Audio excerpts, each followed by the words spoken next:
রোহিঙ্গা সমস্যার সমাধানে ওআইসি সহযোগিতা করতে প্রস্তুত বলে জানিয়েছে সফররত ওআইসি মহাসচিব ডক্টর ইউসেফ বিন আহমদ আল ওথাইমিন। এজন্য বাংলাদেশের নেতাদের মিয়ানমারের বৌদ্ধ ধর্মের নেতাদের সাথে আলাপ করার পরামর্শ দিয়েছেন তিনি। 4 দিনের সফরে বুধবার ঢাকায় আসেন ওআইসি মহাসচিব। আজ তিনি রাষ্ট্রপতি, প্রধানমন্ত্রী এবং পররাষ্ট্রমন্ত্রীর সাথে সৌজন্য সাক্ষাৎ করেন। S M আতিকের report. 4 দিনের সফরের দ্বিতীয় দিন বৃহস্পতিবার সকালে প্রধানমন্ত্রী শেখ হাসিনার সাথে তার কার্যালয়ে সৌজন্য সাক্ষাৎ করেন ওআইসি মহাসচিব ডক্টর ইউসুফ বিন আহমদ আল ওথাইমিন। এ সময় রোহিঙ্গাদের আশ্রয় দেবার জন্য প্রধানমন্ত্রীর প্রতি কৃতজ্ঞতা জানান তিনি।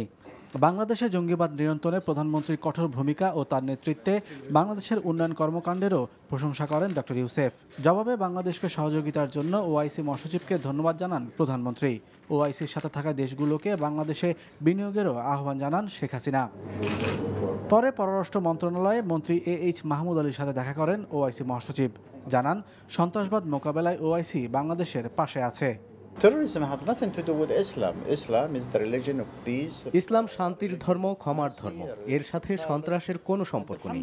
সন্ত্রাস মুসলিম অমুসলিম যে দেশেই হোক সমর্থনযোগ্য নয়। গত বছর ঢাকায় হওয়া সন্ত্রাসী হামলার আমরা নিন্দা জানাই।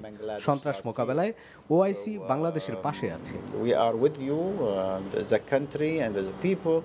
রোহিঙ্গা ইস্যুতে তিনি বলেন, এ সমস্যার সমাধানে মিয়ানমারকে এগিয়ে আসতে হবে।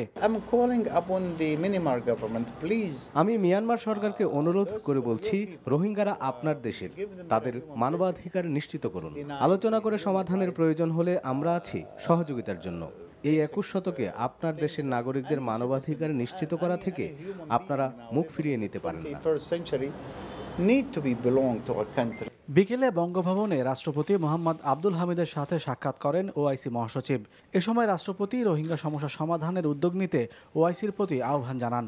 সেই সাথে সংস্থাটির কার্যক্রমেরও প্রশংসা করেন রাষ্ট্রপতি। শুক্রবার কক্সবাজারের কুতুপালংয়ে রোহিঙ্গা ক্যাম্প পরিদর্শনে যাবেন ওআইসি মহাসচিব। S M Atiq, NTV news, Dhaka.